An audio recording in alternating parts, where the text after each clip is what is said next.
অবশ্যই ওই দিনটার মূল্য রয়েছে, অবশ্যই ওই দিনটার মর্তবা রয়েছে, তাৎপর্য রয়েছে। সেই মূল্যবোধ তাৎপর্য মুসলিম উম্মাকে, উম্মতে মুহাম্মাদের অন্তর মধ্যে পৌঁছে দেওয়া, এটা আমাদের ইমানি দায়িত্ব। এজন্য আমরা প্রতি বছর 26শে রজব মিরাজুন নবী সাল্লাল্লাহু আলাইহি সাল্লাম পালন করি। হয়তো অনেকে বলবেন যে আলোচনা তো আগেরটাই, আলোচনা কি আগেরটা, তো আপনি যে প্রতিদিন ভাত খান, নতুন করে কিছু খান নাকি? না, আগেরটাই তো খান। আপনার বাপ দাদা ভাত খাইছে, আপনিও ভাত খাইতেছেন, হ্যাঁ, তো আগেরটাই তো খাইতেছেন, আপনি তো পাল্টান নাই। আমরা কি বিয়ে পাল্টাবো? আমরাও কি আগেরটাতে আছে, আমরাও কি। আরে মেরাজের আলোচনা তো আমার একবার নয়, এভাবে লক্ষ লক্ষ বার, কোটি কোটি বার শুনলেও তো মন চায় আরো শুনতে, আরো শুনতে, আরো শুনতে, আরো শুনতে। যত বেশি মেরাজের আলোচনা হবে, তত বেশি আল্লাহ রাব্বুল আলামিনের কুদরতের আলোচনা হবে, তত বেশি নবী মুহাম্মদুর রাসূলুল্লাহ সাল্লাল্লাহু আলাইহি ওয়াসাল্লামের মুজিজার আলোচনা হবে। আল্লাহ পাক আমাদের সকলকে বুঝুর আমল করার তৌফিক দান করুন। আল্লাহ পাকের বান্দাগণ, মেরাজে কি আল্লাহ রাব্বুল আলামিন আল্লাহর রাসূলকে নারাজ হয়ে নিয়েছেন না, অসন্তুষ্ট হয়ে নিয়েছেন? আল্লাহ রাব্বুল আলামিন রাজি ছিলেন নবী মুহাম্মদুর রাসূলুল্লাহর প্রতি সর্ব সময় সর্ব অবস্থায়। আর আল্লাহ রাব্বুল আলামিন খুশি করে সন্তুষ্ট হয়ে তার হাবিবকে এই রাতে মেরাজ করিয়েছেন বিদায় আমরাও সন্তুষ্ট চিত্তে খুশি হয়ে এই রাত পালন করি। যারা আল্লাহর খুশিতে খুশি, যারা আল্লাহর খুশিতে খুশি, আল্লাহর সন্তুষ্টিতে সন্তুষ্টি, তারা হচ্ছে আল্লাহর দল। আল্লাহ বলেন পবিত্র কোরআনে, রাদিয়াল্লাহু আনহুম ওয়া রাদু আনহু উলাইকা হিজবুল্লাহ আলা ইন্না হিজবাল্লাহি হুমুল মুফলিহুন।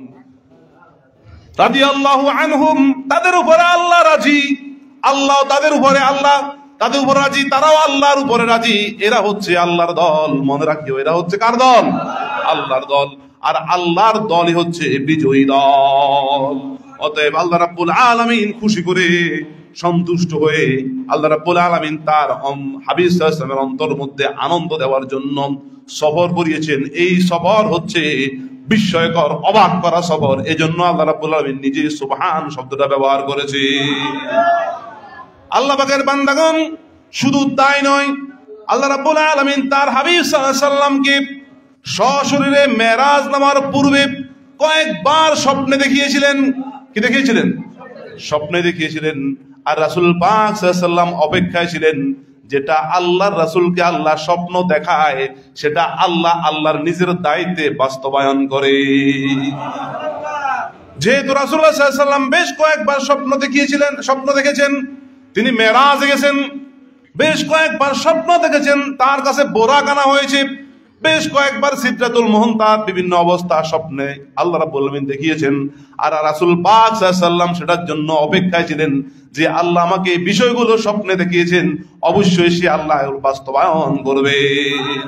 অতএব পরবর্তীতে আল্লাহ রাব্বুল আলামিন এরকম 26শে রজব দিবাগত রাত্রে ওই মেরাজকে বাস্তবায়ন করেছেন আল্লাহর নিজ দায়িত্বে। আল্লাহ রাব্বুল আলামিন নিজের শানে ঘোষণা দিয়েছেন, ইন্নাল্লাহা আলা কুল্লি শাইইন কাদির, নিশ্চয়ই আল্লাহ সব কিছুর উপরে সর্বশ্রেষ্ঠ ক্ষমতাবান। শুধু তাই নয়, আল্লাহ রাব্বুল আলামিন বলেন, আওয়ালাইসাল্লাযী খালাকাস সামাওয়াতি ওয়াল আরদা বিকাদিরিন আলা আন ইয়াখলুকা মিসলাহুম বালা ওয়া হুয়াল খাল্লাকুল আলীম ইন্নামা আমরুহু ইযা আরাদা শাইআন আন ইয়াকুলা লাহু কুন ফায়াকুন। আল্লাহ বলেন সূরা ইয়াসিনের শেষে যে তিনি কি সেই মহান সত্তা আল্লাহ নয়, যিনি 7 তবক আসমান এবং 7 তবক জমিনের উপর আবারও 7 তবক আসমান এবং 7 তবক জমিন তৈরি করার ক্ষমতা রাখেন। কারণ তিনি যদি কোনো কিছু সৃষ্টি করার ইচ্ছা করেন, কোনো কিছু ঘটনা ঘটানোর ইচ্ছা করেন, শুধু সেটার দিকে একটু মনোনিবেশ হন, অর্থাৎ সেটা ইচ্ছা করেন, আর ইচ্ছা করার পরে তিনি হয়ে যাও বললে সেটা সাথে সাথে হয়ে যায়। অতএব আল্লাহ রাব্বুল আলামিন নিজের শানে আরো ঘোষণা দিয়েছেন, ফাআলুল লিমা ইউরিদ, তিনি সেই আল্লাহ যিনি যখন যা ইচ্ছা তাই করেন। আল্লাহ রাব্বুল আলামিনের ইচ্ছার ভিতরে ছিল আমার হাবিব সাল্লাল্লাহু আলাইহি সাল্লামকে আমি সবার উপরে নিয়ে যাব, এজন্য সেটা আল্লাহ বাস্তবায়ন করেছে। সাধারণভাবে দেখা যায় চন্দ্র সূর্য জমিনে নয় নাকি আসমানে? জমিনে নাকি আসমানে? চন্দ্র সূর্য আসমানে, এরপরে প্রথম আসমান উপরে, এরপরে দ্বিতীয় আসমান, প্রথম আসমানের উপরে দ্বিতীয় আসমান, দ্বিতীয় আসমানের উপরে, এভাবে এক এক করে সপ্তম আসমান পর্যন্ত আল্লাহ রাব্বুল আলামিন এক একটা করে সাজিয়েছেন। এরপরে সিদরাতুল মুনতাহা সাজিয়েছেন, তারপর আরশ কুরসি, এরপর আরশ সাজিয়েছেন, সর্বশেষে আরশকে সাজিয়েছেন। এরপরে নিচে আরো কি বিভিন্ন জগৎ আছে, কুরসি কলম গুলো আছে। আল্লাহ রাব্বুল আলামিন এটাই প্রমাণ করেছেন যে নবী মুহাম্মদুর রাসূলুল্লাহকে আমি সবার শ্রেষ্ঠ করে দুনিয়াতে পাঠিয়েছি, সর্বোপরি মর্যাদা সম্মান দিয়ে দুনিয়াতে আমি প্রেরণ করেছি। অতএব আমি আল্লাহ আমার হাবিবকে নিতে নিতে সবার উপরে নিয়ে যাব। চন্দ্রের উপরে, সূর্যের উপরে নিয়ে গেলেন, প্রথম আসমানের উপরে নিয়ে গেলেন, দ্বিতীয় আসমানের উপরে নিয়ে গেলেন, তৃতীয় আসমান, চতুর্থ, এরপরে পঞ্চম, ষষ্ঠ, সপ্তম আসমান সিদরাতুল মুনতাহা পর্যন্ত নিয়ে গেলেন। এমনকি জিবরাইল আলাইহিস সালামের সেই কেবলা ছিল, অর্থাৎ শেষ সীমানা ছিল সিদরাতুল মুনতাহা। আর নবী মুহাম্মদুর রাসূলুল্লাহকে আল্লাহ সিদরাতুল মুনতাহা পাস করে নিয়ে গিয়েছে। তার অর্থ হলো জিবরাইল আলাইহিস সালামের ভিতরে যে নূর ছিল তার থেকে আরো বেশি শক্তিশালী নূর হচ্ছে নবী মুহাম্মদুর রাসূলুল্লাহ সাল্লাল্লাহু আলাইহি ওয়াসাল্লামের নূর। সূর্যের ভিতরে যে নূর তার থেকে আরো বেশি শক্তিশালী নবী মুহাম্মদুর সাল্লাল্লাহু আলাইহি ওয়াসাল্লামের নূর। এরপরে চন্দ্রের ভিতরে যে নূর তার থেকে আরো বেশি শক্তিশালী নূর নবী মুহাম্মদুর রাসূলুল্লাহ সাল্লাল্লাহু আলাইহি ওয়াসাল্লামের ভিতরে। তারকারাজির ভিতরে যে নূর, সে তার থেকে আরো বেশি শক্তিশালী নূর হচ্ছে নবী মুহাম্মদুর রাসূলুল্লাহ সাল্লাল্লাহু আলাইহি ওয়াসাল্লামের ভিতরে। সাত আসমানের মধ্যে নূর রয়েছে, সিদরাতুল মুনতাহার মধ্যে নূর রয়েছে, জান্নাতের মধ্যে নূর রয়েছে, কুরসির মধ্যে নূর রয়েছে, লৌহের মধ্যে নূর রয়েছে, কলমের মধ্যে নূর রয়েছে। সব নূর আল্লাহ রাব্বুল আলামিন তার হাবিব সাল্লাল্লাহু আলাইহি সাল্লামকে অতিক্রম করিয়ে শেষ পর্যন্ত আল্লাহ হচ্ছেন নূরের মালিক। নূর আল্লাহ রাব্বুল আলামিন সকল নূরের মালিক, সেই নূরের মালিক নূরের নবী মুহাম্মদুর রাসূলুল্লাহ সাল্লাল্লাহু আলাইহি ওয়াসাল্লামকে নিজের কাছে নিয়ে এলেন। আল্লাহু আকবার। এটার চেয়ে বড় আনন্দের বিষয় হতে পারে? এটা হচ্ছে মিলন। এটা হচ্ছে কি মিলন? যে আল হাবিব, যে হাবিব এবং মাহবুবের মিলন, আশিক এবং মাশুকের মিলন। যে যাকে ভালোবাসে আগমনে তার হৃদয় হাসে।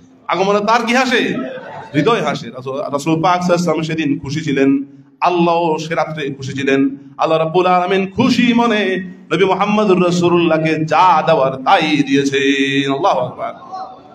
শুধু তাই নয়, ওই রাত্রে মেরাজ হয়েছে রাসূল পাক সাল্লাল্লাহু আলাইহি ওয়াসাল্লামের সম্মানার্থে। ওই রাত্রে মেরাজ হয়েছে আদম আলাইহিস সালামের। কার? আদম আলাইহিস সালামের মেরাজ সেদিন প্রথম আসমান পর্যন্ত, সে রাত্রে প্রথম আসমান পর্যন্ত হয়েছিল। হযরত ঈসা আলাইহিস সালাম এবং ইয়াহইয়া আলাইহিস সালামের মেরাজ হয়েছিল দ্বিতীয় আসমান পর্যন্ত। হযরত ইউসুফ আলাইহিস সালামের মেরাজ হয়েছিল তৃতীয় আসমান পর্যন্ত। হযরত ইদ্রিস আলাইহিস সালামের মেরাজ হয়েছিল চতুর্থ আসমান পর্যন্ত। এরপরে হযরত হারুন আলাইহিস সালামের মেরাজ হয়েছিল পঞ্চম আসমান পর্যন্ত। হযরত মূসা আলাইহিস সালামের মেরাজ হয়েছিল ষষ্ঠ আসমান পর্যন্ত। হযরত সাইয়েদনা ইব্রাহিম আলাইহিস সালামের মেরাজ হয়েছিল সপ্তম আসমান পর্যন্ত। হযরত জিবরাইল আলাইহিস সালামের মেরাজ হয়েছিল সিদরাতুল মুনতাহা পর্যন্ত। বোরাকের মেরাজ হয়েছিল সিদরাতুল মুনতাহা পর্যন্ত। আর সেদিন আল্লাহ রাসূল পাক সাল্লাল্লাহু আলাইহি ওয়াসাল্লামের মেরাজ হয়েছিল আরশ আজিম পর্যন্ত।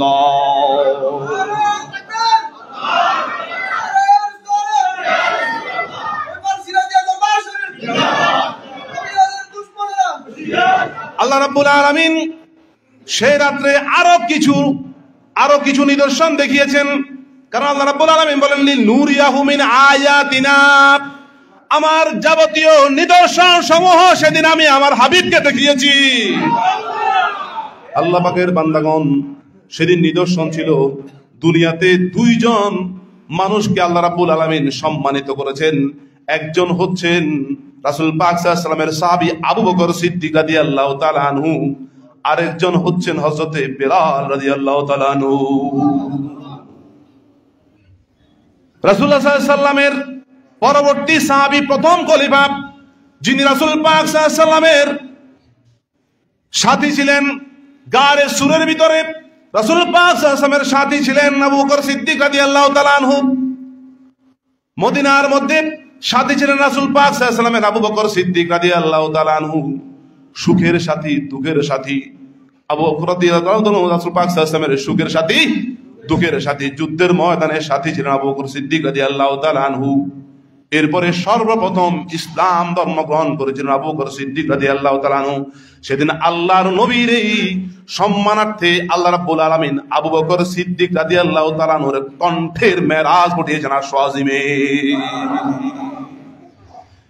আল্লাহ রাব্বুল আলামিন ন্যায় বিচারক। আল্লাহ কি বিচারক? ন্যায় বিচারক। আল্লাহ দেখতেছেন আবু বকর আমার হাবিবের ঘরের সাথী, বাইরের সাথী।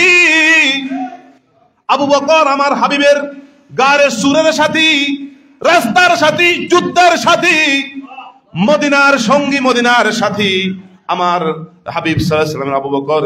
সেজন্য আবু বকর সিদ্দিক রাদিয়াল্লাহু তাআলা আনহুর কণ্ঠকে আল্লাহ রাব্বুল আলামিনের আল্লাহ রাব্বুল আলামিন মেরাজ ঘটিয়েছিলেন। সেদিন আবু বকর সিদ্দিক রাদিয়াল্লাহু তাআলা আনহুর কণ্ঠস্বর নবী মুহাম্মদুর রাসূলুল্লাহ আরশ আজিমে গিয়ে বেড়ে শুনলেন। আর সর্বপ্রথম যিনি মেরাজ বিনা প্রশ্নে বিশ্বাস করেছিলেন তিনি হচ্ছেন আবু বকর সিদ্দিক রাদিয়াল্লাহু তাআলা। সেদিন আল্লাহ রাব্বুল আলামিন হযরত বেলাল রাদিয়াল্লাহু তাআলা আনহুর পায়ের ধ্বনির মেরাজ ঘটিয়েছিলেন বেহেশত পর্যন্ত। যে মেরাজের সঙ্গে সঙ্গে নামাজের সম্পর্ক আছে, আর যে নামাজের সাথে উযুর সম্পর্ক আছে। আর বেলাল রাদিয়াল্লাহু তাআলা আনহু উযু করে 2 রাকাত তাহিয়াতুল উযুর নামাজ আদায় করতেন। এর কারণে এর বরকতে আল্লাহ রাব্বুল আলামিন সেদিন বেলাল রাদিয়াল্লাহু তাআলা আনহুর পায়ের শব্দ জান্নাতের মধ্যে নবী মুহাম্মদুর রাসূলুল্লাহকে শুনিয়েছিলেন। তাহলে যে মেরাজের সম্পর্ক নামাজের সাথে, নামাজের সম্পর্ক কিসের সাথে? হুজুর সাথে। এজন্য আল্লাহ রাব্বুল আলামিনের বান্দাগণ নামাজ তরক করা যাবে? নামাজ তরক করা যাবে না। আমি আপনাদেরকে একটা কথা জিজ্ঞেস করি, হিন্দুরা কি নামাজ পড়ে? খ্রিস্টানরা কি নামাজ পড়ে? বৌদ্ধরা কি নামাজ পড়ে? নাস্তিক যারা অবিশ্বাসী তারা কি নামাজ পড়ে? তাহলে আপনি যদি নামাজ তরক করেন, নামাজ না পড়েন, আপনার সাথে হিন্দুর সাথে কিসের আর তারতম্য রইল? আপনার সাথে খ্রিস্টান, বৌদ্ধর সাথে, নাস্তিকের সাথে আর কি যে বিপরীত কোন যে সামঞ্জস্য হয়ে গেল, মিল হয়ে গেল। হিন্দুও নামাজ পড়ে না, আপনিও নামাজ পড়েন না। খ্রিস্টান নামাজ পড়ে না, আপনিও পড়েন না। তাহলে যারা নামাজি তারাই হচ্ছে মূলত আল্লাহর প্রিয় বান্দা। আল্লাহ রাব্বুল আলামিন তার পবিত্র কালাম মাজিদে ঘোষণা দিয়েছেন, ওয়ালাকাদ কাররামনা বানি আদম। আর আমি আদম আলাইহিস সালামের সন্তানদেরকে, আদম আলাইহিস সালামের যে বংশধরদেরকে সম্মানিত করেছি। কি করেছি? এখন আমি আপনাদেরকে প্রশ্ন করি, ফেরাউন কি আদম সন্তান ছিল না? আর কথা বলেন। নমরুদ আদম সন্তান কিনা বলেন? ফেরাউন আদম সন্তান কিনা? আবু জেহেল আদম সন্তান? আবু লাহাব আদম সন্তান? এদেরকে কি আল্লাহ লাঞ্ছিত করেছে নাকি ইজ্জত দান করেছে? আবু জেহেল, আবু লাহাব আদম সন্তান, ফেরাউন আদম সন্তান, নমরুদ আদম সন্তান। এভাবে যত অবিশ্বাসী কাফের, যারা মুনাফিক, যারা আল্লাহর সাথে গাদ্দারি করেছে, ইসলামের দাওয়াত গ্রহণ করে নাই, তারাও কিন্তু আদম সন্তান। এখন আমি আপনাদের কাছে জানতে চাই যে আল্লাহ কি তাদেরকে সম্মানিত করেছে নাকি অপমানিত করেছে? লাঞ্ছিত, বেইজ্জতি করেছে নাকি ইজ্জত দান করেছে? লাঞ্ছিত করেছে। কিন্তু আল্লাহ রাব্বুল আলামিন বলতেছেন যে ওয়ালাকাদ কাররামনা বানি আদম, আমি আদম সন্তানদেরকে সম্মানিত করেছি।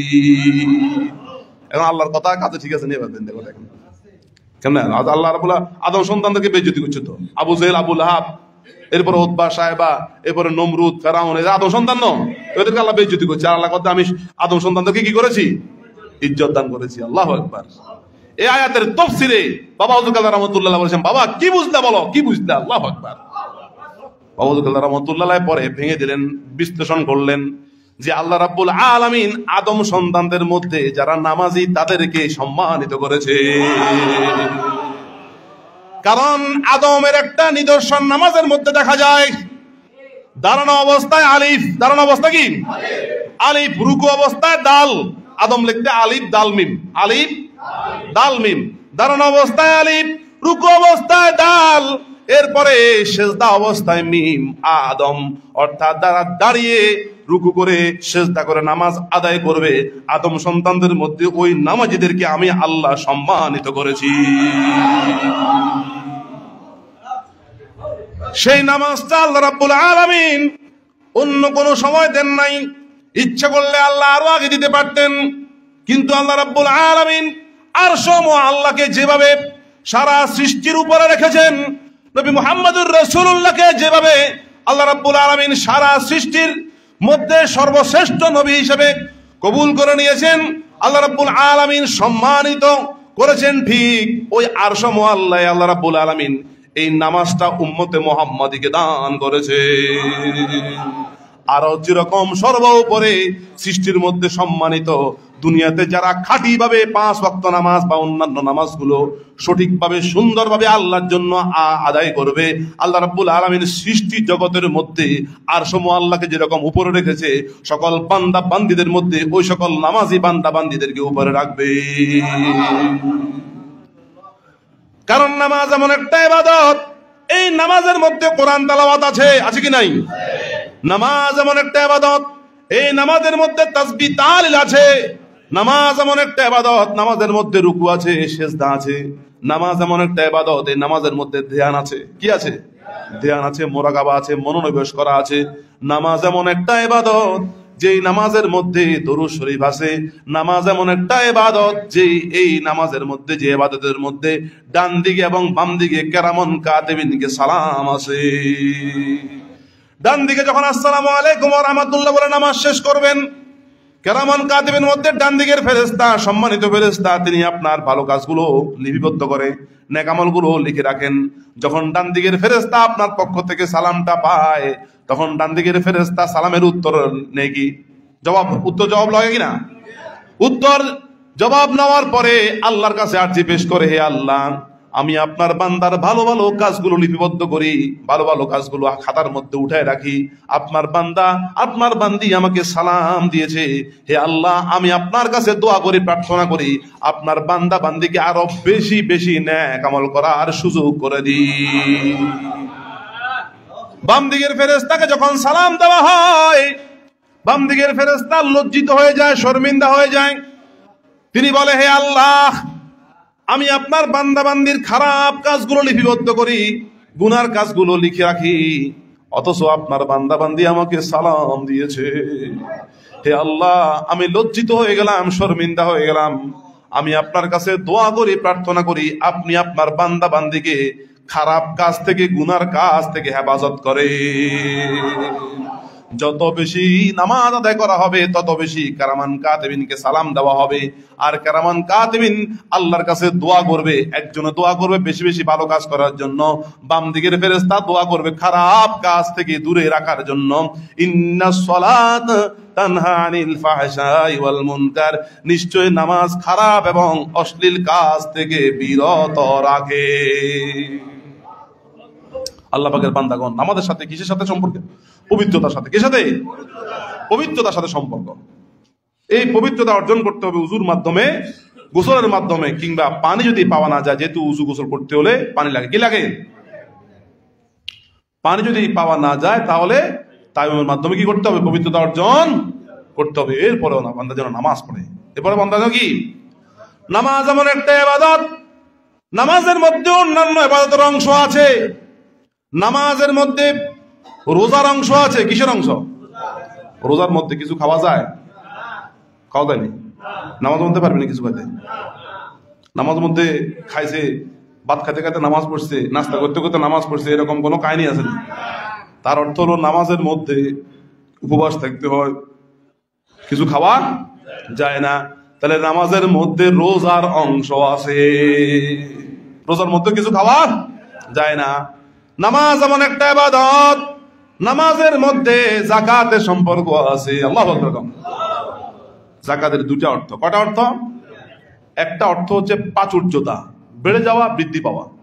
প্রাচুর্যতা বেড়ে যাওয়া, বৃদ্ধি পাওয়া একটা অর্থ। আরেকটা হচ্ছে পবিত্রতা। আরেকটা অর্থ হচ্ছে কি, যেহেতু জাকাত দানকারী জাকাত দিয়ে তার ধন সম্পদের পবিত্রতা রক্ষা করে বিদায় এটাকে, এই ইবাদতকে জাকাত বলা হয়েছে। তাহলে নামাজের মধ্যে পবিত্রতা আছে কি নাই? পবিত্রতা অর্জন করে নামাজ আদায় করতে হয়। আর যেহেতু নামাজের সাথে পবিত্রতার সম্পর্ক আছে, তার অর্থ হলো নামাজের মধ্যে জাকাতের অংশ আছে, নামাজের মধ্যে হজের অংশ আছে। কিসের অংশ? হজ একটা ইবাদত।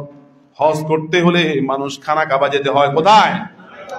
খানা কাবা যেতে হয়। কাবা শরীফের দুয়ারে গিয়ে লাব্বাইক আল্লাহুম্মা লাব্বাইক বলে আল্লাহর কাছে হাজিরা দে, উপস্থিত হয়ে বলে আল্লাহ আপনার দরবারে উপস্থিত হয়েছি, আপনার ঘরে উপস্থিত হয়েছি। আর নামাজের সাথে জামাতের সম্পর্ক আছে কি নাই, মসজিদের সম্পর্ক আছে কি নাই? তাহলে নামাজি ব্যক্তি মসজিদে এসে হাজিরা দেয়। আর হজ করার জন্য হাজি আল্লাহর ঘরে গিয়ে হাজিরা দেয়। আল্লাহর ওই ঘর খানা কাবার শাখা প্রশাখা হচ্ছে সারা বিশ্বের সকল মসজিদগুলোর সাথে খানা কাবার একটা সম্পর্ক আছে। আর হাজিরা খানা কাবা গিয়ে হাজিরা দেয়, নামাজি ব্যক্তি মসজিদে আসে, আল্লাহর ঘর খানা কাবার শাখা প্রশাখায় এসে হাজিরা দে। তার অর্থ হলো নামাজের মধ্যে হজের অংশ রয়েছে। হাজিরা একসাথ হয়ে কাতারবদ্ধ হয়ে কি করে? তাওয়াফ করে খানা কাবা শরীফ। আর নামাজিরা একসাথ হয়ে জামাতের সাথে আল্লাহ রাব্বুল আলামিনের জন্য রুকু সিজদা করে আল্লাহর ঘর মসজিদের মধ্যে উপস্থিত হয়ে। তার অর্থ হলো হজের মধ্যে যেরকম মিলন মেলা ঘটে, নামাজের মধ্যে জামাতের মাধ্যমে মসজিদের মধ্যেও কি মিলন মেলা ঘটে। তার অর্থ হলো নামাজের মধ্যে হজের ইবাদতের সম্পর্ক একটা অংশ রয়েছে। তার নামাজ এমন একটা ইবাদত, যে ব্যক্তি সঠিকভাবে নামাজ আদায় করবে আল্লাহ রাব্বুল আলামিন তাকে হজ, রোজা, যাকাতের একটা সওয়াব দান করবে। আর যে ব্যক্তি নামাজ তরক করলো, সে অন্যান্য ইবাদতের অংশ তরক করলো, তার সাথে আল্লাহর কি হয়ে যাবে? ঘনিষ্ঠতা, সম্পর্ক আস্তে আস্তে কমে যাবে। কারণ নামাজ এমন একটা সম্পর্ক, নামাজ এমন একটা ইবাদত, যে ইবাদতের মাধ্যমে বান্দাবান্দি আল্লাহর সাথে সম্পর্ক করতে পারে।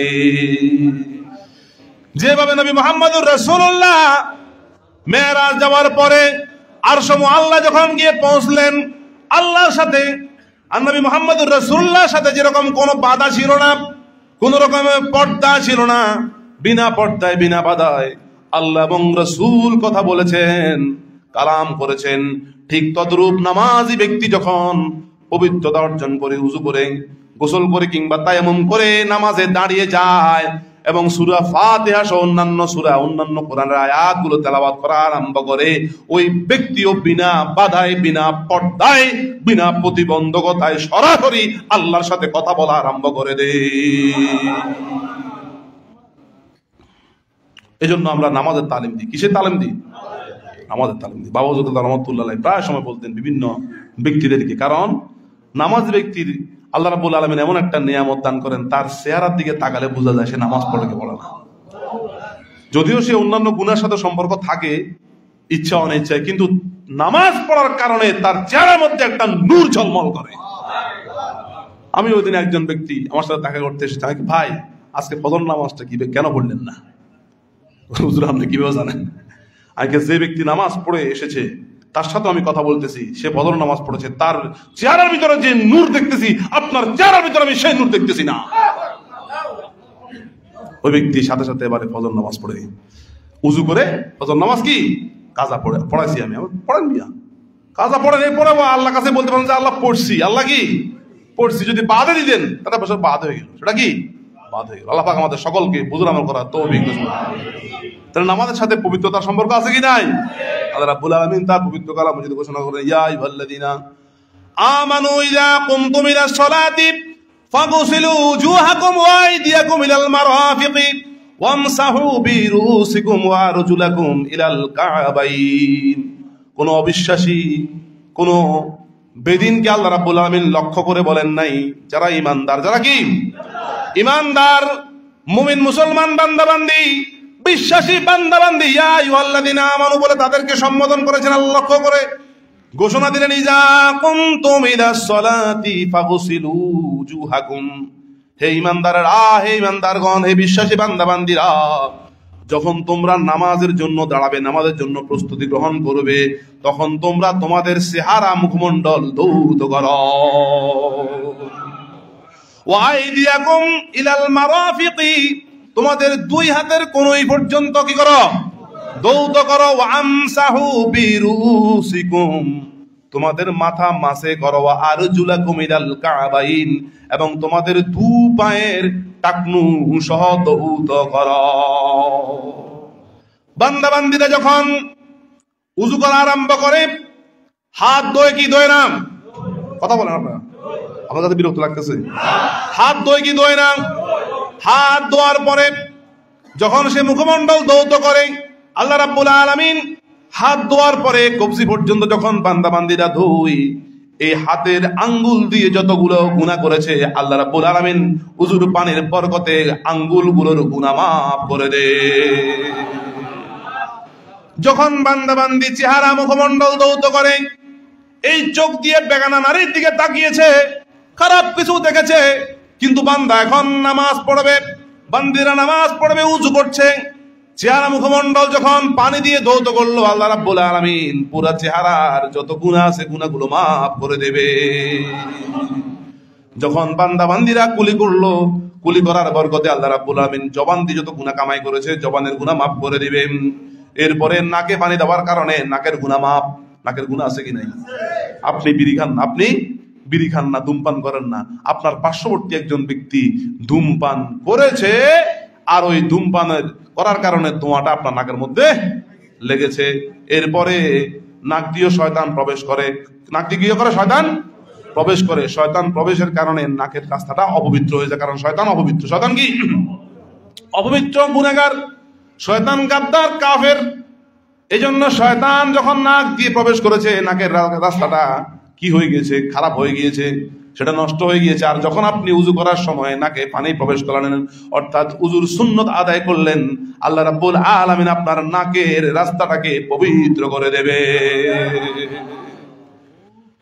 যখন আপনি দুই হাতের কনুই সহ ধৌত করবেন, আল্লাহ রাব্বুল আলামিন হাত দিয়ে যত গুনাহ করেছেন, হাত দিয়ে যত গুনাহ পাপের কাজ করেছেন, আল্লাহ রাব্বুল আলামিন দুই হাতের গুনাহ মাফ করে দেবেন। আর যখন আপনি মাথা মাসে করেছেন, মাথার মধ্যে গুনার খারাপ চিন্তা আসে কিনা? আসে কিনা? আসে। গুনার খারাপ চিন্তাগুলো আসার কারণে মাথা অপবিত্র হয়ে যায়, চিন্তা চেতনা অপবিত্র হয়ে যায়, দুর্বল হয়ে যায়। যখন আপনি উজুর পানিগুলো দিয়ে, বরকতময় পানিগুলো দিয়ে মাথা মাসে করবেন, আল্লাহ রাব্বুল আলামিন আপনার মাথার মস্তিষ্ককে পবিত্র করে দেবে, গুনাহ মুক্ত করে দেবে। এরপরে যখন আপনি কানের মধ্যে হাত প্রবেশ করাবেন, কান দিয়ে যত যে গুনাহ কামাই হয়েছে, পাপের কাজ হয়েছে, ওই কানের গুনাহ আল্লাহ মাফ করে দেবে। এরপরে যখন আপনি পা ধৌত করবেন, আল্লাহ রাব্বুল আলামিন যে আপনি গুনাহ করেছেন, আপনি আল্লাহর বান্দা হয়ে, বান্দি হয়ে গুনার কাজের দিকে এগিয়ে গেছেন, পাকে কাজে লাগিয়েছেন, পায়ের শক্তি খরচ করেছেন, আর উযু করার সময় যখন আপনি পা ধৌত করলেন, আপনার আল্লাহ রাব্বুল আলামিন আপনার এই উযুর বরকতে, উযুর পানির বরকতে পায়ের গুনাহ মাফ করে দিল। হাতের গুনাহ নাই, চোখের গুনাহ নাই, জবানের গুনাহ নাই, নাকের গুনাহ নাই, কানের গুনাহ নাই, চিন্তা চেতনার গুনাহ নাই, পায়ের গুনাহ নাই। এই অবস্থায় বান্দা বান্দিরা পবিত্র হয়ে গেল। পবিত্র অবস্থায় তারা পবিত্র ঘর মসজিদের মধ্যে হাজিরা দিল, অথবা মা বোনেরা ঘরের মধ্যে দাঁড়িয়ে গেল পবিত্র অবস্থায়। আমার আল্লাহ রাব্বুল আলামিন পবিত্রতার মালিক এবং পবিত্র বান্দা বান্দীদেরকে পছন্দ করে। আল্লাহ রাব্বুল আলামিন পবিত্রতার মালিক, আপনি পবিত্রতার মালিকের সামনে পবিত্র অবস্থায় দাঁড়িয়ে গেলেন। এরপরে আপনি সূরা ফাতিহা তেলাওয়াত করলেন, অন্যান্য কেরাত তেলাওয়াত করলেন। এই তেলাওয়াতের বিনিময়ে আল্লাহ রাব্বুল আলামিন হাজার হাজার নেকি আপনার আমার আমলনামার মধ্যে উঠাবে। আল্লাহ পাকের বান্দাগণ, কিয়ামতের ময়দানে, হাসরের মাঠে, সেদিন আর কোনো কিছুর লেনদেন হবে না, কোনো টাকা পয়সার লেনদেন হবে না, বাড়ি গাড়ির লেনদেন হবে না, সেদিন কোনো জায়গা জমিনের লেনদেন হবে না, সেদিন কোনো ক্ষমতার লেনদেন হবে না। ফাআম্মা মান সাকুলাত মাওয়াজিনুহু ফাহুয়া ফি ঈশাতির রাদিয়া। সেদিন কিয়ামতের ময়দানে যার নেকের পাল্লা ভারী হবে, নেকের পাল্লা ওজন হবে, আল্লাহ রাব্বুল আলামিন তাকে চিরস্থায়ী শান্তি নিকেতনের ঘর জান্নাত দান করবে। وَأَمَّا مَنْ خَفَّتْ مَوَازِينُهُ فَهُوَ فِي فَأُمُّهُ حَاوِيَةٌ وَمَا أَدْرَاكَ مَا هِيَ نَارٌ حَامِيَةٌ। আর যাদের নেকের পাল্লা হালকা হয়ে পদের পাল্লা ভারী হয়ে যাবে, তাদের জন্য জান্নাতের দরজা বন্ধ হয়ে যাবে, চিরস্থায়ী শান্তি নিকেতনের ঘর, ওই জান্নাতের দরজা বন্ধ হয়ে জাহান্নামের দরজা খুলে যাবে। নাউযুবিল্লাহি মিন যালিক। এজন্য আল্লাহ পাকের বান্দাগণ যতটুকু পারেন নেক আমল করেন। এই মাহফিলের মধ্যে একত্রিত হওয়া এটা কি নেক আমল নাকি বদ আমল? আল্লাহ পাকের বান্দাগণ চিন্তা করে দেখেন, আমরা কি পরিমাণ একটা পবিত্র জায়গার মধ্যে একত্রিত হয়েছি, যেই মসজিদের সাথে আল্লাহ রাব্বুল আলামিনের খানা কাবার সম্পর্ক, আর ওই খানা কাবা থেকে মেরাজ শুরু হয়েছে। যেই মসজিদের সাথে আল্লাহর ঘরের সম্পর্ক, যেই ঘর থেকে মেরাজ শুরু হয়েছে, ওই মসজিদের খানা কাবার শাখা মসজিদের মধ্যে আমরা বসে আছি। এবং যে রাত্রে মেরাজ হয়েছে 26 রজব দিবাগত রাত্রি, ওই সময়টা আমরা মেরাজের আলোচনা করতেছি।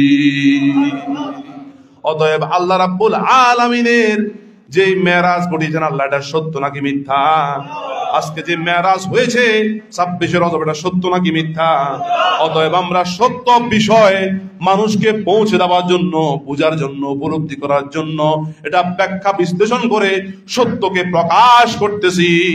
আর সত্যবাদী যারা, তাদেরকে আরবিতে বলা হয় সাদিকিন। কি বলে? মেরাজ সত্য। মেরাজ কি সত্য? বুরাক সত্য, সিদরাতুল মুনতাহা সত্য, জান্নাত জাহান্নাম রাসূল পাক সাল্লাল্লাহু আলাইহি ওয়াসাল্লাম দেখেছেন সত্য, আল্লাহর দিদার সত্য, আর সমূহ আল্লাহ সত্য। সেই সত্য বিষয়গুলোকে আমরা মানুষকে প্রচার করে দেওয়ার জন্য, মানুষকে মেরাজের মূল্যবোধ বোঝার জন্য আজকে মেরাজের মাহফিল করতেছি। অতএব আমরা যারা মেরাজের মাহফিলে একত্রিত হয়েছি, তারা সত্যের পক্ষে একত্রিত হয়েছি।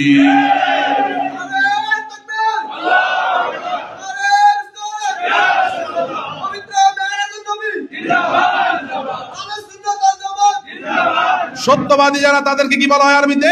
সাদিকিন। কার ভাষা? আল্লাহর ভাষায় সাদিকিন যারা, তাদেরকে সত্যবাদী বলা হয়েছে। সত্যবাদীদেরকে বলা হয়েছে সাদিকিন পবিত্র কোরআনের ভাষায়, আল্লাহর ভাষায়। আর এই সাদিকিনদের ব্যাপারে আল্লাহ বলেছেন, ইয়া আইয়ুহাল্লাযীনা আমানুত্তাকুল্লাহা ওয়া কুনু মা'আস সাদিকিন।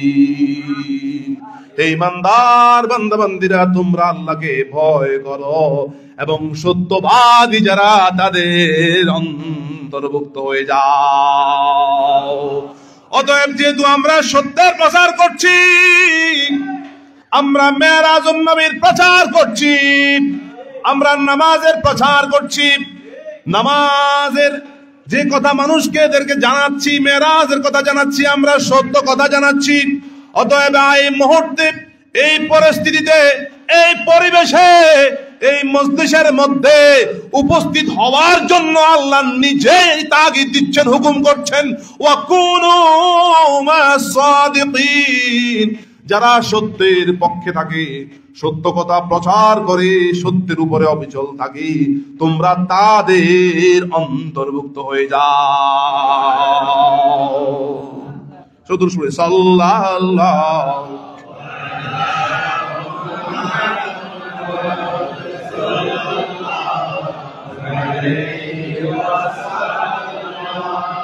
সাল্লাল্লাহু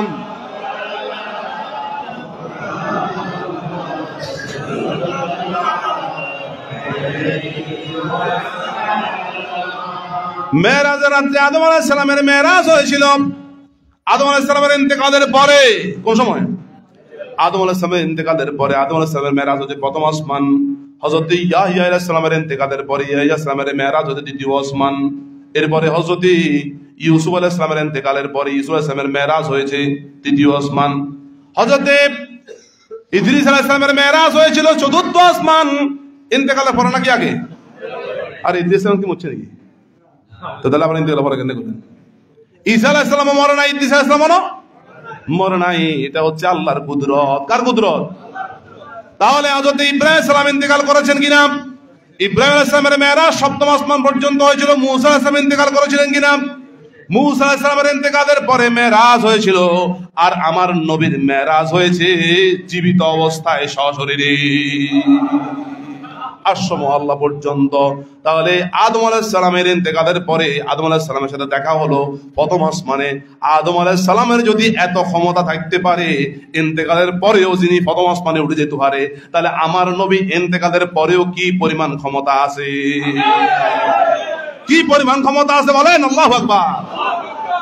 আদম আলাইহিস সালাম হচ্ছেন আমার নবীর মুক্তাদি। আমার নবীর কি মুক্তাদি? আমার নবী না ইমামতি করেছেন, আদম আলাইহিস সালাম মুক্তাদি হয়েছেন, মূসা আলাইহিস সালাম মুক্তাদি হয়েছেন, ঈসা আলাইহিস সালাম মুক্তাদি হয়েছেন, এরপরে মূসা আলাইহিস এরপরে ইব্রাহিম আলাইহিস সালাম মুক্তাদি হয়েছেন। কারণ সকল নবী রাসূলদেরকে আল্লাহ রাব্বুল আলামিন সেদিন আল্লাহর নবীর সম্মানার্থে একত্রিত করেছেন বাইতুল মুকাদ্দাসে। তাহলে নবীরা ইন্তেকাল হয়ে যাওয়ার পরেও মুক্তাদিরা যদি এই পরিমাণ সম্মানওয়ালা হইতে পারে যে ইন্তেকালের পরেও প্রথম আসমান পর্যন্ত যাইতে পারে, ইন্তেকালের পরে দ্বিতীয় আসমান, তৃতীয় আসমান, চতুর্থ আসমান পর্যন্ত যাইতে পারে। ইব্রাহিম আলাইহিস সালামের ইন্তেকালের পরে যদি ইব্রাহিম আলাইহিস সালামকে আল্লাহ রাব্বুল আলামিন সপ্তম আসমান পর্যন্ত নিয়ে যেতে পারে, আল্লাহ রাসূলের সাথে কথা বলাতে পারে, ইব্রাহিম আলাইহিস সালামের ইন্তেকাল হয়েছে বহু বছর আগে, তাহলে বর্তমান পরিস্থিতিতে, বর্তমান মুহূর্তে যারা নবীর আশিক হবে, নবীর দুরূদের আমল করবে, নবীর জন্য জান মাল বাজি রাখবে, নবীর জন্য নিজের অন্তরের ভালোবাসা, আমরা অন্তরের জায়গাটাকে ভালোবাসায় পরিপূর্ণ করে দেবে, ইন্তেকালের পরেও হাজার হাজার মাইল মদিনা থেকে নবী আপনার আমার কাছে চলে আসবে।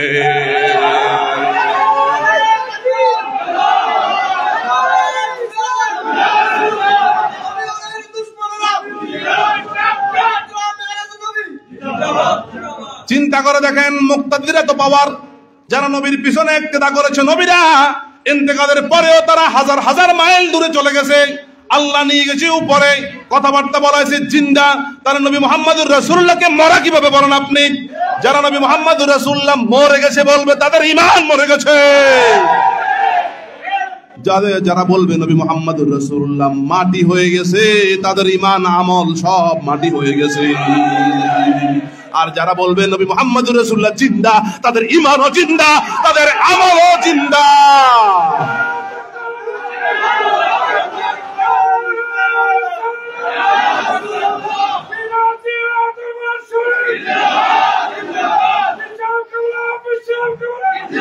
আর যারা বলবে নবী মুহাম্মদুর রাসূলুল্লাহ নূরের নবী, নূর, আল্লাহ রাব্বুল আলামিন তাদের ঈমানের মধ্যে নূর দান করবে। যারা বলবে নবী মুহাম্মদুর রাসূলুল্লাহ নূর, নূরের নবী, আল্লাহ রাব্বুল আলামিন তাদের আমলের মধ্যে নূর দান করবে। আর যারা বলবে মাটি, তাদের ঈমানও মাটি, আমলও মাটি, শেষ। হায় হায় হায় হায়, কিরকম নূর, কিরকম নূর! নূরের জগৎ সবগুলো আল্লাহ রাব্বুল আলামিন অতিক্রম করিয়েছেন এমন একটা নূর, স্পেশাল নূর, শক্তিশালী নূর, তিনি তো নূরের নবী মুহাম্মদ রাসূলুল্লাহ সাল্লাল্লাহু আলাইহি সাল্লাম। সাধারণ কোন নূর নয়, এটা আল্লাহ রাব্বুল আলামিন যে স্পেশাল নূর, স্পেশাল। ওই নূরের তাজাল্লি সামান্য অংশ যদি কেউ পায়, ওই ব্যক্তি নবীর মহব্বতে বিভোর হয়ে যাবে, নবীর ইশকে আশিক হয়ে যাবে। নবী পাক সাল্লাল্লাহু আলাইহি সাল্লাম তার জন্য কিয়ামতের ময়দানে অবশ্যই শাফায়াত করবেন। আর যারা নবীকে ব্যাপারে উল্টাপাল্টা ধারণা করবে, মেরাজের ব্যাপারে উল্টাপাল্টা ধারণা করবে, তাদের ঈমানটাকেও আল্লাহ রাব্বুল আলামিন উল্টাপাল্টা বানিয়ে দেবে। যার ঈমান উল্টাপাল্টা হয়ে যাবে, তার সারা জীবনের আমলগুলো উল্টাপাল্টা হয়ে যাবে।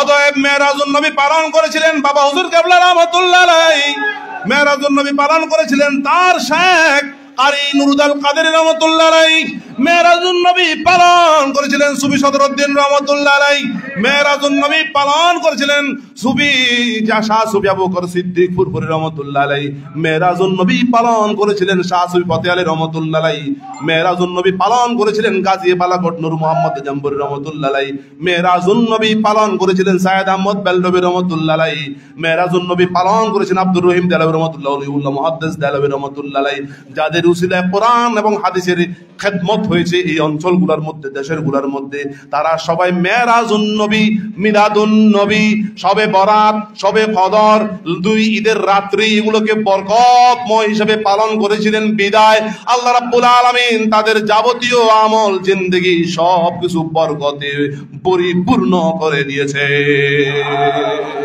অতএব একটাই কথা আমরা মানি, যারা মেরাজুন নবী মানবে না তারা আবু জেহেলের বন্ধু, আর যারা মেরাজুন নবী মানবে, পালন করবে, তারা আবু বকর রাদিয়াল্লাহু তাআলার বন্ধু। আবু বকর সিদ্দিক রাদিয়াল্লাহু তাআলার সাথে যদি সম্পর্ক হয়ে যায়, নবিয়িনা ওয়াস সিদ্দিকিনা ওয়াস শুহাদা ওয়াস সালিহিন, 4 দল ব্যক্তিদেরকে আল্লাহ রাব্বুল আলামিন নিয়ামত দিয়ে ভরপুর করে দিয়েছেন। তাদের মধ্যে ওই একটা দল, তারা হচ্ছে সিদ্দিকিন, আর একটা দল হচ্ছে সালেহীন। আমি যে সমস্ত আউলিয়া ইকরামদের নাম নিয়েছি, এরা সবাই ছিলেন সালেহীন। আল্লাহ পাক আমাদের সকলকে বুঝুর আমল করার তৌফিক দান করুন। সাল্লাল্লাহু মুহাম্মদ সাল্লাল্লাহু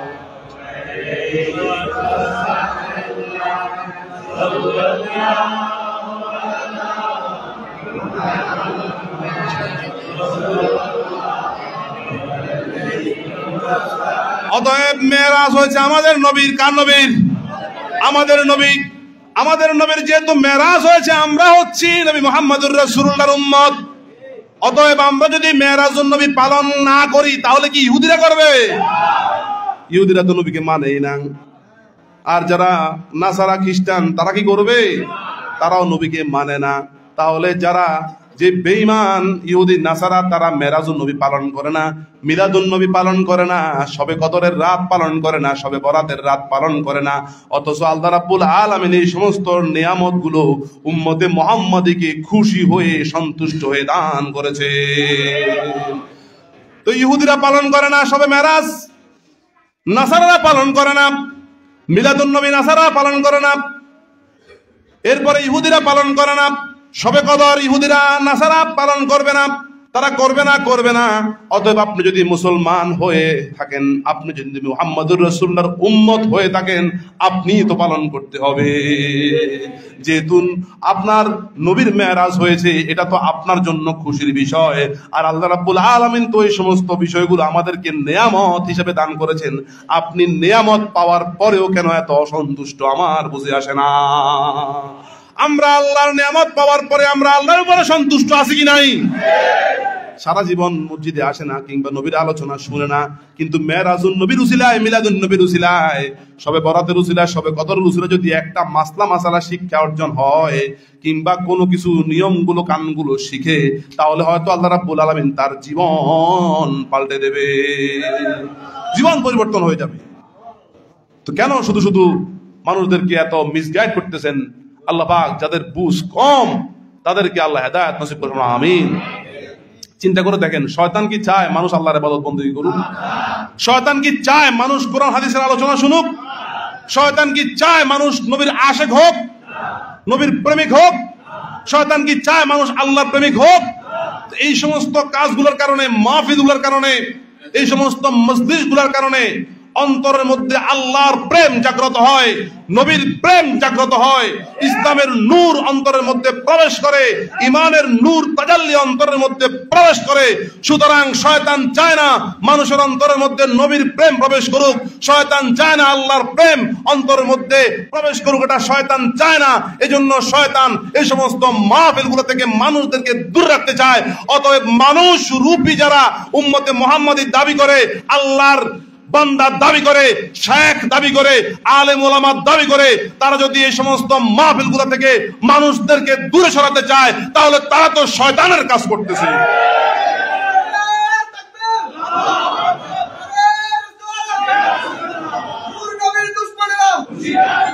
যখন কোন আলেম